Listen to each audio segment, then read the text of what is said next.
Άντε ρε μαλάκα. Λοιπόν, αυτή τη στιγμή τα φιλαράκια μου εδώ έχουν γίνει κουρούμπελα.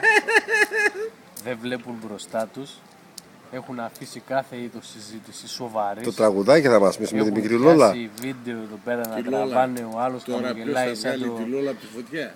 Ναι. Ήρθε ο Carnation. Γιώργο, τι έλεγε προηγουμένως? Για τη Λόλα και τον Carnation. Ωραία. Θα μας το πείτε κύριε Νησιώτη το τραγουδάκι της Λόλας? Δεν θα σας πω τίποτα άλλο κυρίες και κύριοι. Βλέπετε και πλέον έχετε και τις αποδείξεις.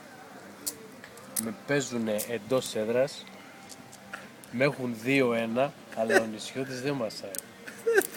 Τους έχει στήσει στον τοίχο και προχωράνε σαν τους κάβουρες. Τη Λόλα θα μας την πείτε κύριε Νησιώτη? Κάτσε να παίξω τώρα το...